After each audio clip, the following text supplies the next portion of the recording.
Hey, it's Veronica Mobley, and this is Beyond Fatherhood, an exclusive interview series brought to you by me and Dear Fathers, where we're Hey looking guys, at I am Veronica Mobley, and this is the Beyond Fatherhood interview series where we get to have a real conversation with a father about his dating life, how he balances that with career and, fatherhood, obviously, and just life, social life in general. And today we have Mark Anthony has graciously agreed to do this interview.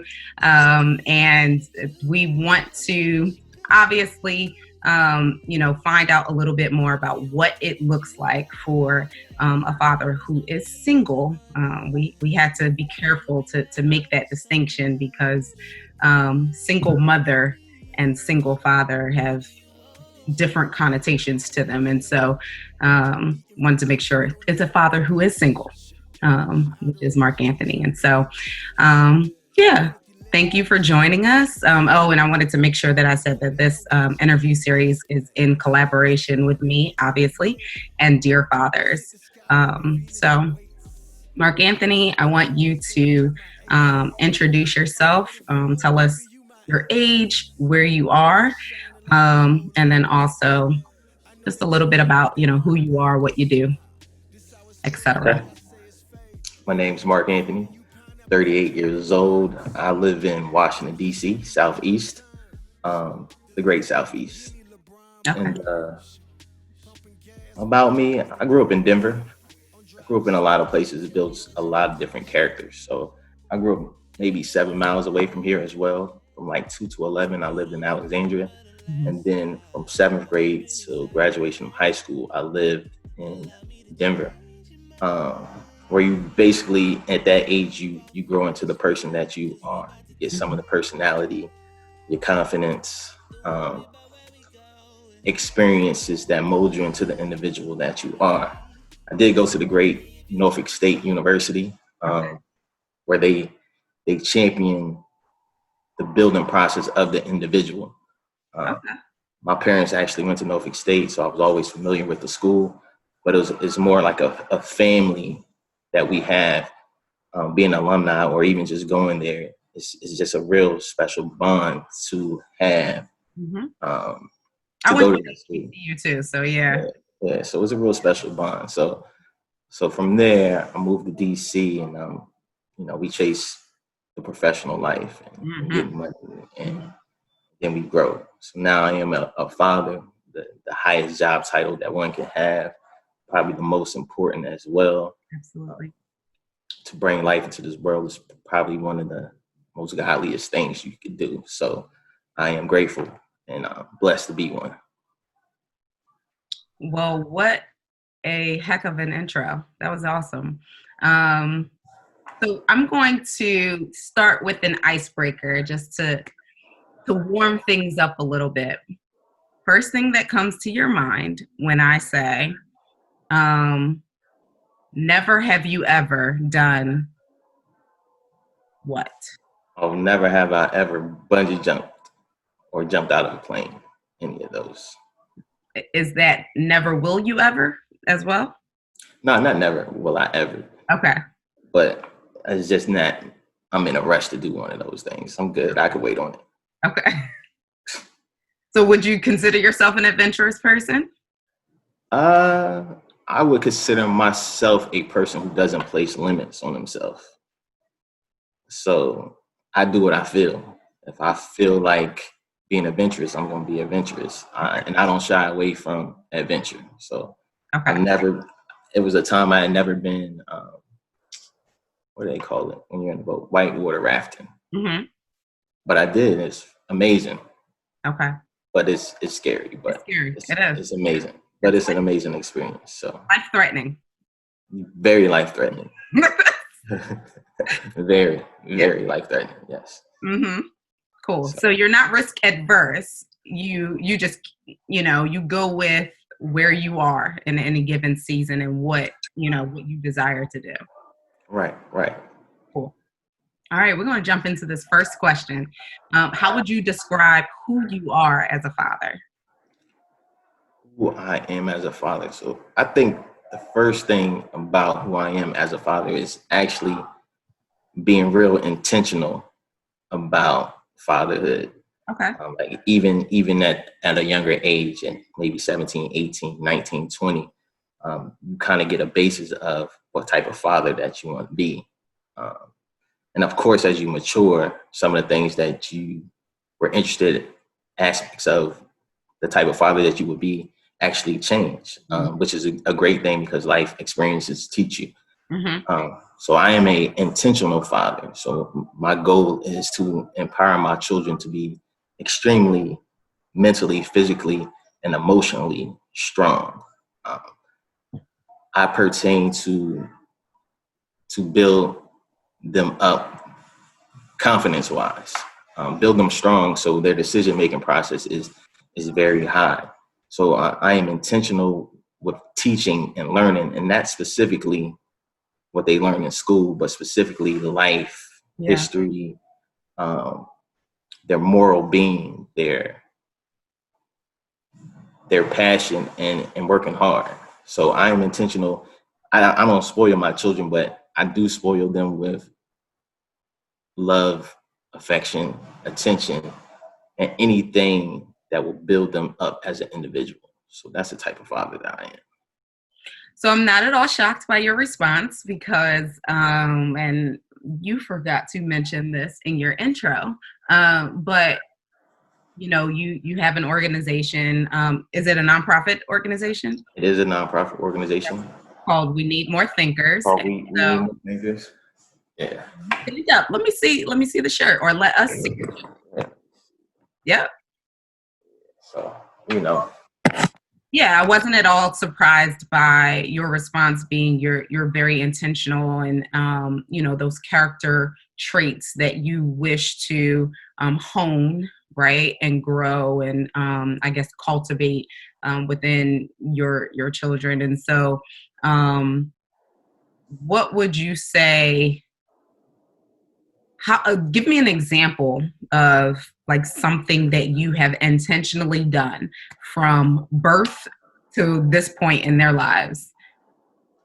oh, so the first thing that I did is first thing that I did, this is I remember this is back in the day. My daughters are 8 and 9, so I think I had like a little iPod Nano, like this really small button clips, Mhm. um, and and I made a playlist for my oldest daughter. So the playlist had like "Isn't She Lovely" by Stevie Wonder on it, or Nas's "I Can," Okay. or "My Girl" by The Temptations. So as time goes on, when I would hear songs that would feel like they were worth them hearing, Yeah. I kind of just played it for them. And I danced with my daughters, even at a very young age.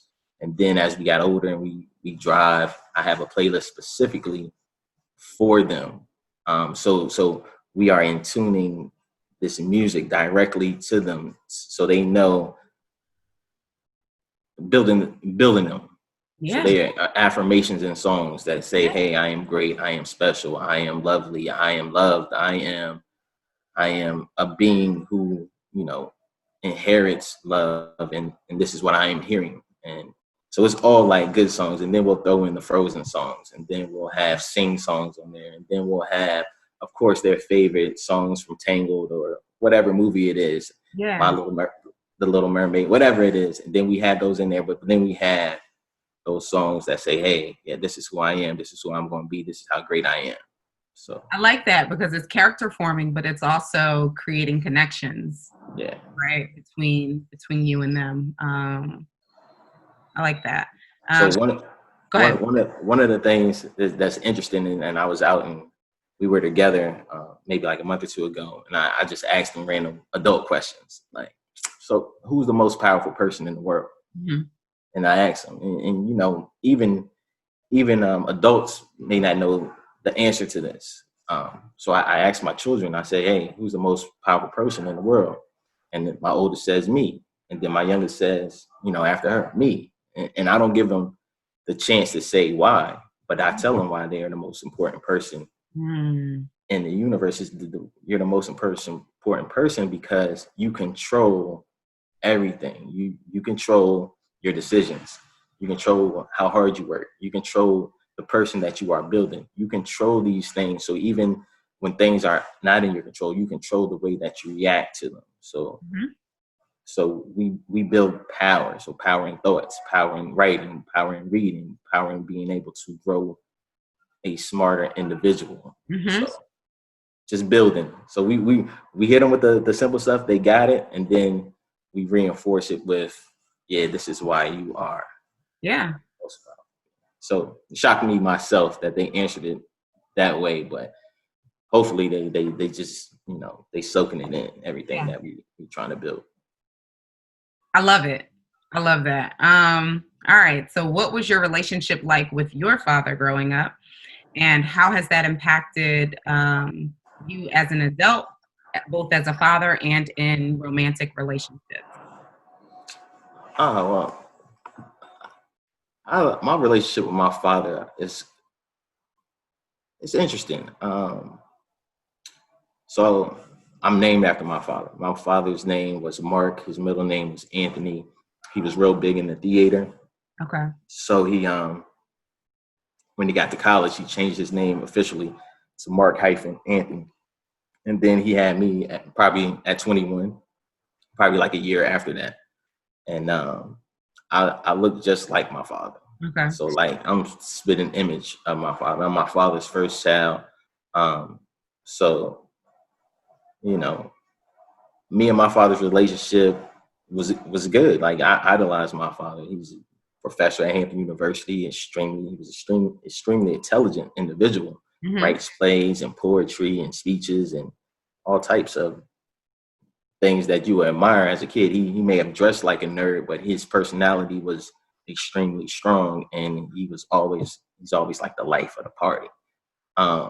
So of course I live with my mom. My dad would always come get me on weekends, or when we moved to Denver, like I would always spend my summers with my dad, and I even lived with my dad for like a year. So my dad was around. It was great to see somebody that looked just like me reflected upon oneself. Also to see as well how many ways that we were similar. So it was very powerful. So, you know, but you know, we're still great. But now that I am an adult, I don't need my father as much, and he's currently, you know, not always available to get in contact with, which is not a problem because, you know, I'm grown now. So, but I could say when I needed him at that age to give me like a balance, understanding, to help me be a man, he was really there, and he didn't really he didn't really give me a lot of advice, but I could watch how he moved, see exactly, you know, what to do and what not to do. Okay. So they say that most behaviors are caught and not taught. And so I can see where, just based on your description of who you are as a father, I can see where you were influenced by who your father was and what you got the opportunity to observe. And so how would you say that, you know, who he is has impacted who you are, you know, in romantic relationships? Or do you not see a connection there? In romantic relationships, well, I am my father's child, and my father is pretty good. He was pretty social. He has a gift of gab. He is very loved. I would say he's a very attractive man. What I do notice now is that because of his intelligence, it was kind of like an extra for him. So like people were very attracted to his intelligence. So I get that now. People think I'm smart. So people think I'm smart. So I get a little. I'm sure. I get a little attention because, you know, they think like, yo, he's smart or whatever. And I would advise most young men now that, you know, to chase, you know, being smart over chasing money and cars and that type of thing.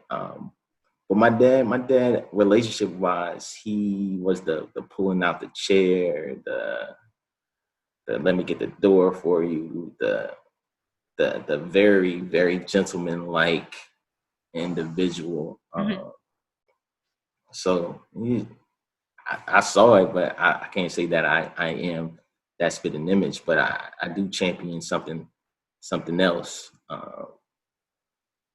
So I watched him and I took notes, and of course he's not perfect, but what I do take from both of my parents are whatever they did well, I grab that. Whatever they didn't do well, I try to abstain from that. So those are the life lessons that I learned from my father, What did especially. you see him doing well? So he was chivalrous. What else? He was chivalrous. My dad sung at his wedding. Like he sung a song to his wife at the wedding that he wrote. Um, he was very. I think she wanted him to get a perm in his hair, and he got a perm in his hair. So Okay. you know, um, yeah. So, but one thing my dad did do that I tried to abstain from is that he did have a lot of children, Okay. and I think I think because he had a lot of children, it kind of took a lot of his, and he wasn't actually there for the children. Got it. So it kind of took away a part of his soul. It's just something you have to live with when you're not involved and you're not there and you're not doing nothing, but you have a life out here existing, Mm. and you know it's existing, but you have no pulse on it. Got it. So I definitely tried to abstain from that. I knew exactly I didn't want that to be me. Right. I have two, and they're dope. And hopefully they might even call me while we doing this, but it's a difference. Yeah, I got it. I got that. Cool. So how would you describe your experience of today's dating scene as a man who's attempting to balance fatherhood, first and foremost, career, and just, overall social life? I think my dating style is I'm very organic with my style.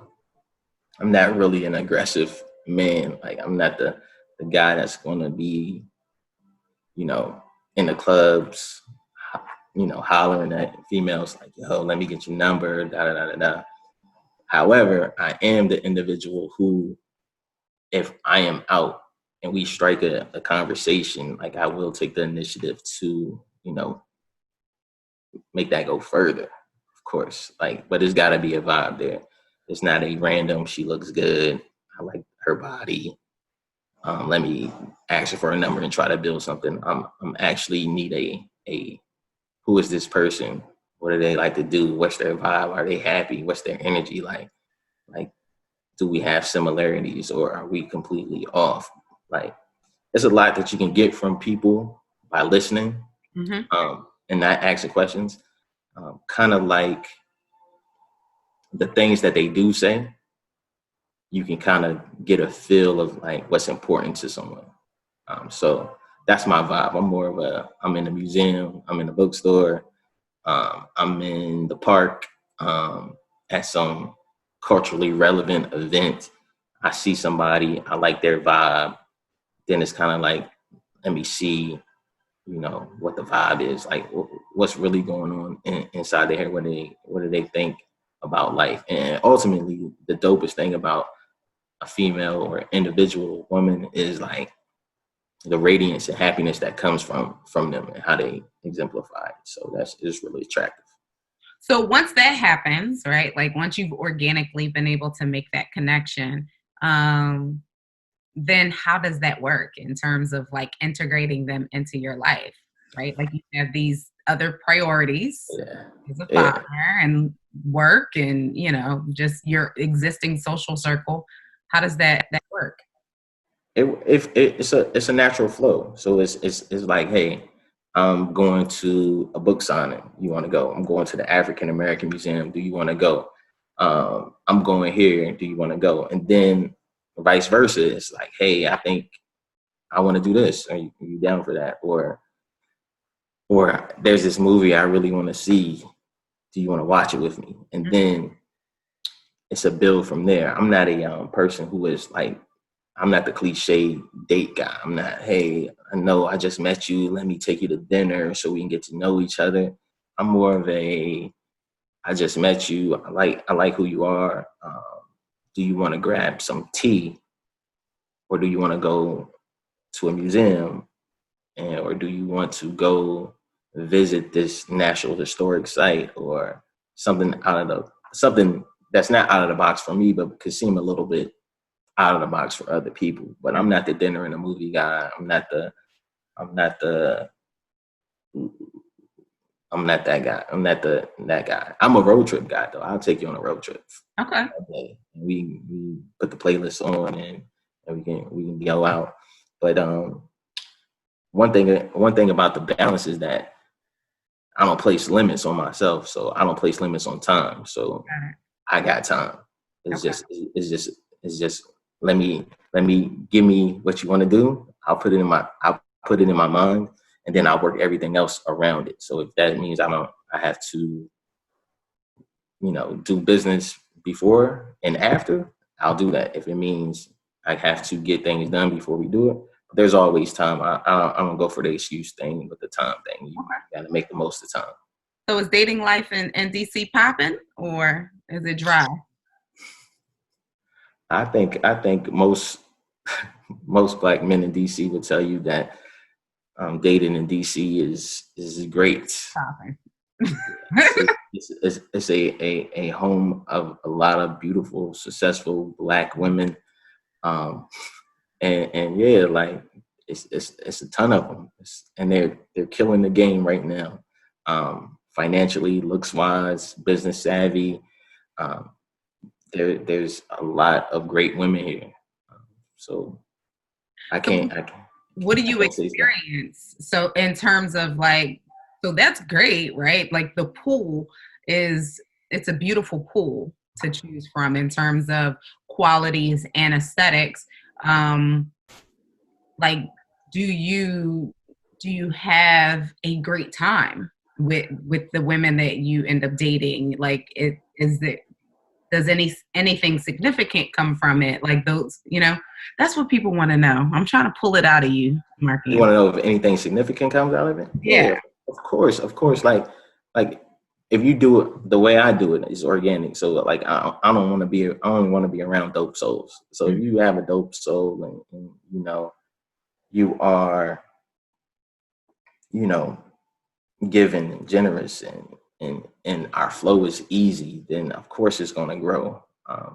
That's not going to be a problem at all. The ultimate thing about me is that I don't let people treat me a way that I don't want to be treated. Got it. So like if I recognize something that doesn't flow for me, like whether it's language or attention or whatever it is, that's not my vibe, and I won't allow it in my space. So it may take time for you to find someone that can give you the attention that you may need, or someone who kind of like gets to know you and respects you and loves you for the person that you are. But it's there, it's out there, and they say you date to the level of your self-esteem. So I'm good. So I treat myself well. I get treated well.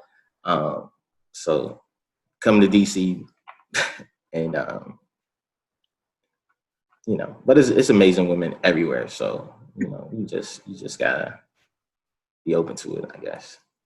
I think so too. I think that, so I lived in Atlanta for 16 years, and the common complaint, especially among Black women, is that there's a shortage of single Black men in Atlanta, and it's all about what you make it. You know what I mean? Like, if that's what you think, then you're going to experience a shortage. Whereas I had the time of my life in Atlanta. That wasn't necessarily, my experience. And I feel like I ended up connecting with like quality ties, whereas that's another thing that is said about the dating pool in Atlanta, that it's not quality men, and that wasn't my experience at all. So yeah, I think that there's something there to what you're saying. You attract what you are. Ultimately, that's not a hard and fast. Sometimes you can attract something else too, but I feel like you connect with, maybe a better way of putting that, you connect with where you are, like your level of like, self-actualization, evolution, like that, that sort of thing. And it those things matter. So yeah, I'm with you on that. So next question is, how do you usually go about meeting women? You answer that, so I don't even have to ask. Do you also, though you did say that you usually organically meet women, but do you also dibble and dabble in online dating or like dating apps? No, I don't go nowhere. I don't go nowhere near it. I actually don't. I don't do the social. I don't do the dating apps. I've never even thought about it. I'm just real like, I might, if somebody like that is cute and dope slides into my DMs, like I might entertain that. Like, yo, she's fire, and I got like a gist of her personality, and I can see like what's important to her. Of course, like I'm definitely entertain that, but it's not like I need to make this profile, or I need to get on this app or that app or that app. No, I'm good. I'm straight. I'm out and about. So like, I think if you give off great energy, like great energy comes back to you. And it's definitely been in situations where I've met an extremely beautiful, gorgeous, smart woman who is my flow, but I didn't take it there just because like the friendship might be better off if us just being friends instead of, escalating and then destroying something that could be potentially long lasting. Got it. So you are all for a lady sliding in your DM? Yeah. Yeah. I mean, that's important to know, because I'm sure you're going to get some DM slides after. What's your type? My type. First off, my type is I like someone who loves themselves. Like, that's truly attractive, and then when you love yourself, it comes out in various ways. So you got a great like happy energy, like somebody that I want to be around. Someone that's intelligent, of course. Like that's like up there extremely high. I like that. I like the intelligence, and the love of oneself also exemplifies into how you eat, how you carry yourself, how you take care of your body, your hair. So that's my type. An extremely smart, honest individual. And of course, I like a woman who I could be myself with, and a very supportive and engaging, and someone who can be like, yo, you headed in the wrong direction. Let me show you this different path or this different vision of where you can go. I'm also real big on ideas. So I like a woman who is like, oh, that's easy. Or like, you just have to do this, this, and this, and this, because I found that women are great at like helping you put the pieces together. Like, I may have a vision of, this amazing thing, but I don't know where to get started, or I got started, but I'm stuck. So I like a partner who compliments me in that way.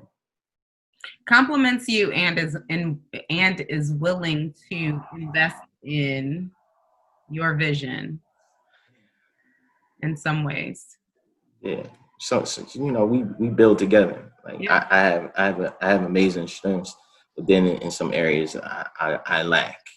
So So it's usually a balance Mm-hmm. there. So How would you describe who you are in a relationship?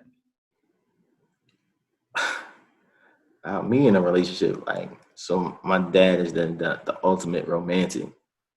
So like I possess like the half and half. Okay. I'm more of the, yeah, in my head I do all the romantic things, but it's earned. Like I don't come off the break. Like it comes like in levels. Okay. So as we grow, then all the all the chivalry and all the movie stuff comes out. But all that stuff is dope. It's cool, like to be lovey dovey and Mm-hmm. hey, let's let's wear clothes same colors, and let's I cook for you, You're the and Six Flags couple? yeah, for sure. Like we can I do wouldn't have pegged you as the Six Flags we couple. can, we can do all of that. I'm the candles, Maxwell playing, Okay. go to the park, all that. We in there. But yeah, it's a natural vibe though. It grows. Who are you when it comes to hitting a rough patch when times are hard? How do you show up? What's your default response to conflict? Oh man, that's a good one. I like this one. I like that question. Like you got to take a lot of. I think it's very important to be able to take a L. Like you got to be able to take a L. It's one of the greatest attributes that you can have in your arsenal. So I've taken so many L's. Like I don't even care about them no more. Like I don't even worry about them. Like it's like, oh, I've been there before. Like Mm-hmm. I go right back. So in times of adversity, I just go. I trust myself. I lock myself into my thoughts, and figure it out. So it's leave me with my thoughts. I'll figure it out. Is my motto. Is like, all So right, I got this problem. you need a second to process things, and then you can re-engage. Yeah, just let me get grounded real quick. Let me figure out exactly what's going on. Let me balance it out. Let me see where it is. See how deep I am in it. Mm-hmm. Then let me grab this plan and get to work. Like I'm not a person that gets down on themselves. Mm-hmm. I get more like, all right, let's get to work Mm-hmm. vibe. Let's go. So Okay. this is where we're at. We're down. All right. Okay. So now what are the moves that we make to get to where we need to go? Okay. So you need to press pause, time to, process, and then you want to work towards a solution. Are you collaborative in creating that solution, or do you need the opportunity to propose the solution and then, you know? Now I don't know. One of my daughter's mottos is if you can help someone,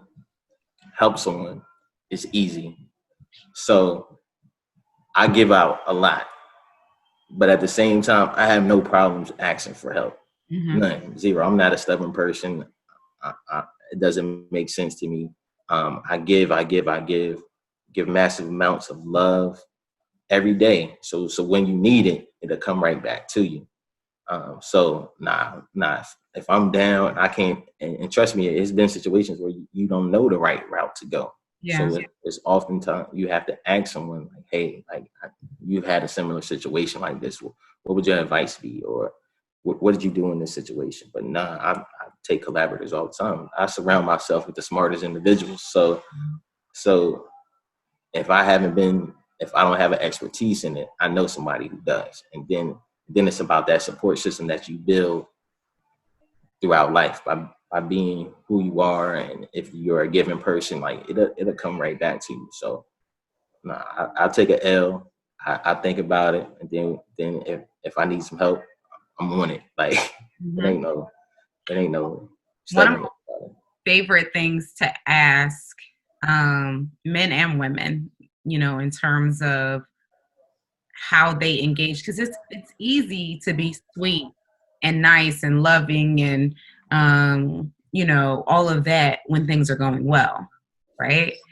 But my favorite thing to ask is, who are you when your feelings are hurt, or when you're angry, or you're disappointed?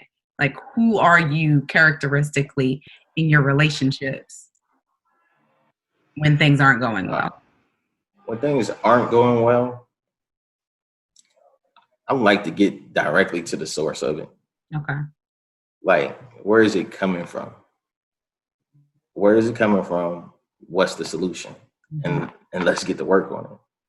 So if a woman feels that, she's not being supported by me, we need to get to the reason why you feel that way. And then, of course, as a man, I'm not going to say that I don't support you, but maybe it's not the support that you envision. So now I need to support you in the light that you envision. And that could be a simple fix. It's just something that you have to communicate and get out. And then if it's something that's hard, let's see, what's something that's hard? If you're not an affectionate individual, but that other person, craves affection, like I always look at things as, if it doesn't hurt me, then I can do it.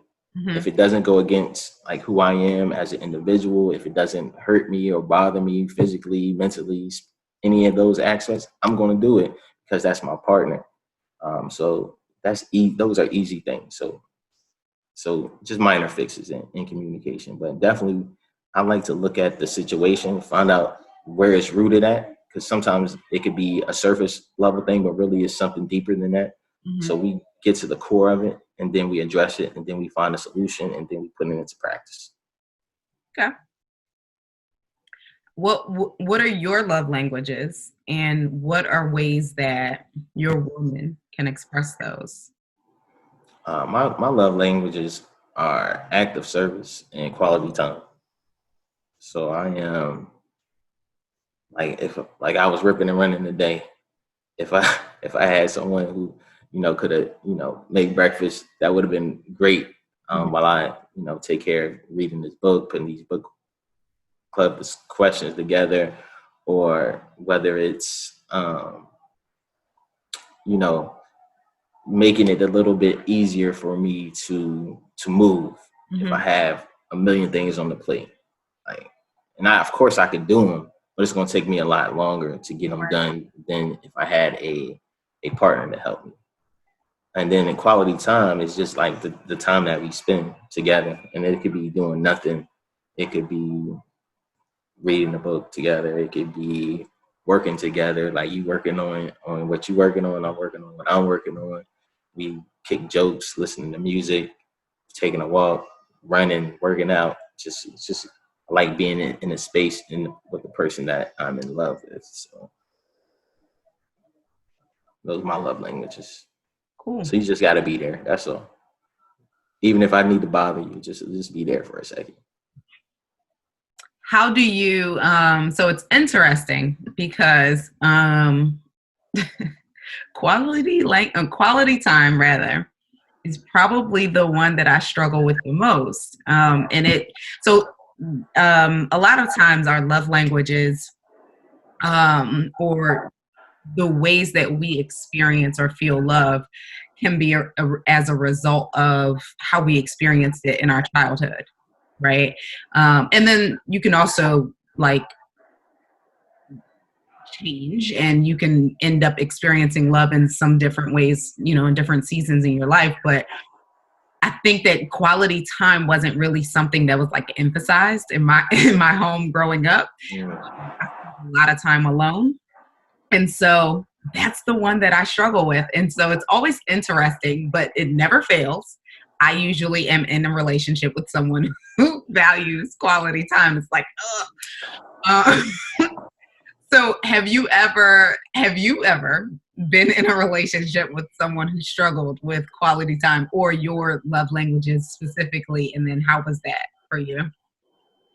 Nah, I've never been in a relationship where they didn't want the quality time. Quality time is big. Is big, and I didn't even recognize it until I took the love languages survey that quality time was my thing. But now that I think back on it, I can see I always was with this person. We were always together. We do everything together. I enjoy being in their space. They don't get on my nerves. That's a real big thing. That is huge. that you get like quarantine time. Like it's you stuck with somebody, and if they get on your nerve, it's kind of like, golly, why are you here? But that was actually what made me realize that me and one of my guy friends are like true friends. We were snowed in together in Atlanta years ago when it was a really bad snowstorm for 5 days. We were snowed. I went to his house. I don't even remember what I went for, but didn't end up leaving for 5 days. We watched 48 marathons, different work, but we never got sick of each other. I was like, we're real friends, right? yeah. So you're right. It is. I think that is a huge determining factor in terms of like, you really do life with this person. And then the acts of service, like now that you mentioned it, like when I think back to my childhood, my grandmother was the personification of like acts of service. Like my grandmother cooked. Like I go to the summertime and I split the time between my dad and my grandmother and my grandparents. And my grandmother, like I wake up, breakfast be there. It'd be like everything that you ever wanted, like powdered sugar pancakes. She made the syrup with the berries in it, and like what you want. You want bacon, you want eggs, you want potatoes, like, and it was just there ready for you. And then you could go out, play, do whatever you want. Your grandmother come get you, or she give you money. Then lunch was there. And then, of course, she did this for my grandfather as well. But even when I was like pledging online, and my grandmother, like, she kind of like knew. And then I would come in at like 2, 3 o'clock in the morning. It'd be like a plate waiting for me. My grandmother would wash my clothes. Like my grandmother would hold it down. Like she would do the things that I couldn't do for myself, or I could, but she just did it like naturally, and it was so soothing. So that may be where I respect the acts of service so much, because my grandmother, she would hold me down. Like she would hold me down, and I'd be like, you're best. And that's where I get it from. My mother, same, will hold you down. Like you don't even have to like say what your need is. Like she's going to make it happen, right? And so I think that's a very powerful quality to have. It is. It is absolutely the reason why I value action over words. Do it. You know? Right. And I don't even want to hear it. I just want to see it. Just do it. Yeah. Yep. Same. All right. So what are your deal breakers, and do you have any horror stories connected to these deal breakers? Deal breakers. Deal breakers. What I've noticed now is like people aren't the happiest people. If you're not the happiest person, or if you don't love yourself, or even if you love me more than you love yourself, if it's a drastic difference, like I can see all the ways that you love me, but you're not doing them for yourself. So that's kind of it makes me extremely cautious. It makes me extremely cautious. Attitude is a deal breaker. You got bad attitude, that's a deal breaker. If you treat people who you don't like bad, like you might be great for the people that's cool with you, but you treat like strangers and janitors and regular people bad, like that is a deal breaker. That's a lot. So you have any horror stories? Like you ever been out with someone and they like snapped on the waitress or something like that? No, we don't get that far. Like that's the importance of like building a base before you get to like, let's go on a date. Like let's have this conversation for a minute, so we can see what's important. If we out in public, I can see how you look at other people.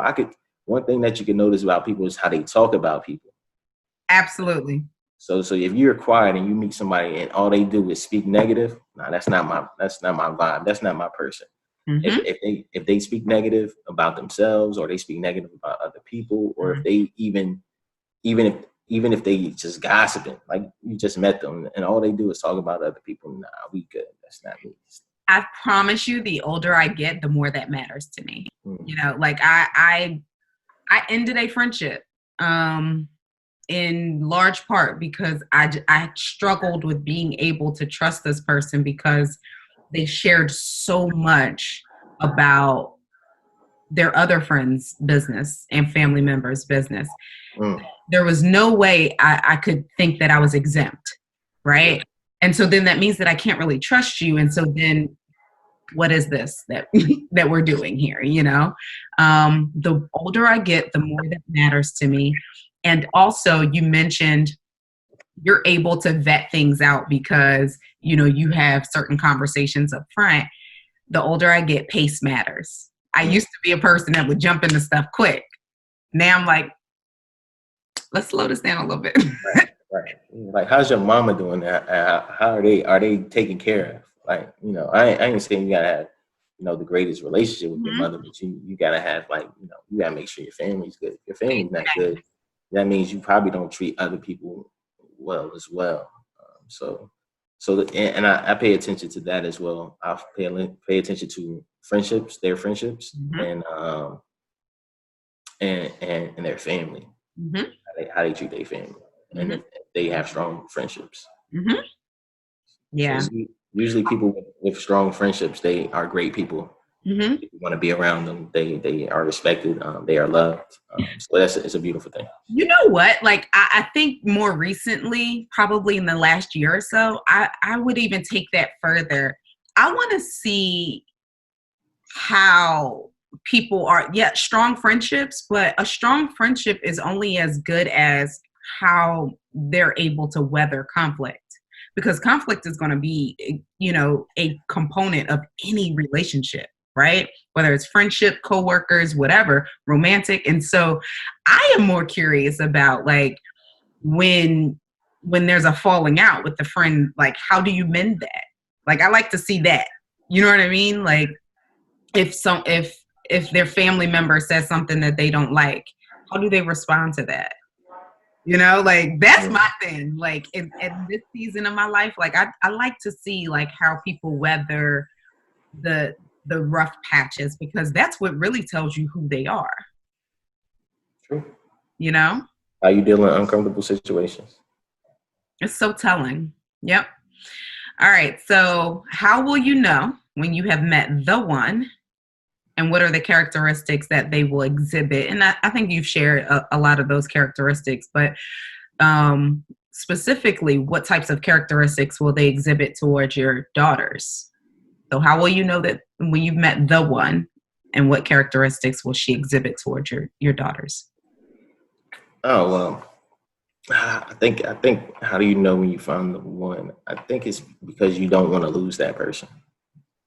Like they are a prominent figure in your life that you don't see yourself living without. You see them as a person that you need, wants to be with forever. And I don't think that comes fast, but I do think it comes, and when it comes, that you should take full advantage of it. Like I'm a firm believer in take advantage of life, and if you have someone that's like, dang, like I really can't lose you, because you make me such a great person, or, you know, I'm so in love with you, that without you life would be terribly worse. So Yep. that's how you know you found the one, in my opinion. And for my daughters, my daughters are so cool, man. Like, and I'm real particular. So like the person that I'm with automatically is going to be an individual who is a great role model for my daughters. Like, my daughters don't need another mom, but surrounding my daughter with strong people is very important. So someone who can be that for them, that can, you know, my daughters are super cool. Like, everybody that meets them is like, oh, they're so, like, we love them. One is real smart and loving, and then the other one is just real charming. So they gonna get you. One of them you gonna love one of them, and but they're both, like, really great. So that person, like the things that I value in a woman, of course they will have the things that value. So they will be just a added charm and additional, balance for my daughters. So Right.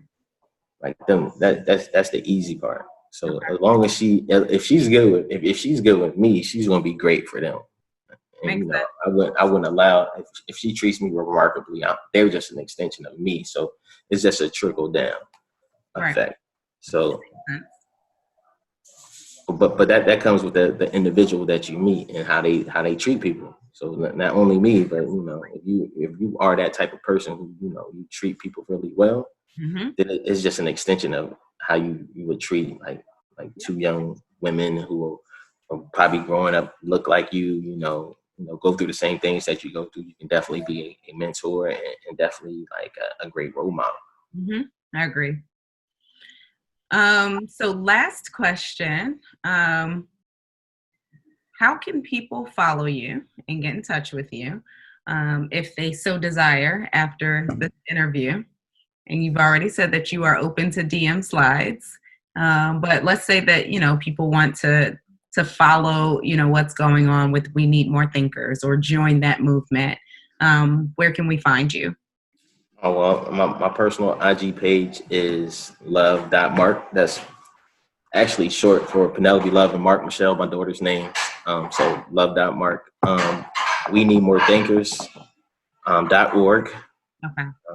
And also We Need More Thinkers on Instagram. Okay. So we're there, all there. We have 12 book clubs now. So we're in almost all the major cities. DC, Denver, Atlanta, Philly, New York City, Chicago, the Bay Area, Los Angeles, Dallas, and Raleigh, Durham. So we're everywhere, and I can't wait till we are able to go back outside so we can get together with the people and we can share these conversations like this. The book just is the facilitator. So yeah. I'm easy to find. And since this, actually, I am going to ask you another question. Since this interview is taking place during quarantine, how has the stay-at-home order impacted your ability to see your kids and spend time with them? Yeah. That's the worst part about quarantine. Like I don't have no problems with quarantine because I am at peace with myself. So I am home in my head and books and galore. So I'm good here, but I don't get to physically see my daughters. And I had like trips planned in March. They had spring break in April, and of course like May is coming. So hopefully when the summer comes and it's their time to come here, then we'll be off quarantine so we can do amazing fun things. So that is the biggest thing about the quarantine that sucks is that I can't physically see them. But my daughters, they got cell phones for like their 8th and 9th birthday. So we talk like every day, whether it's like FaceTime or a text message, or I send them something to watch, or they send me something or something to that effect. So that's great that I can speak to them on a daily basis. And then what I like to do about any situation, whether it's good or whether it's bad, is take advantage of what I can. So no, I can't make flights out there right now, but I can save the money that I was going to get to go out there. So instead of going once a month, I go twice a month. I can go every other weekend and see my daughters, and then we can do more things, and then we can make up for the time. But we'll do what we have to do right now during the situation, but we'll make up for it on the back end. So cool. That's it. Cool. Well, this concludes right on time too. This concludes our interview. Baby, you want it, you got it. There is no need to wonder if you would be left asunder. Baby, you're good with me. Ain't no word, shout. Baby, you want it, you got it. Eating passion fruit on the sandy beach. I'm out of reach if you you trying to reach? Filthy lessons I'm trying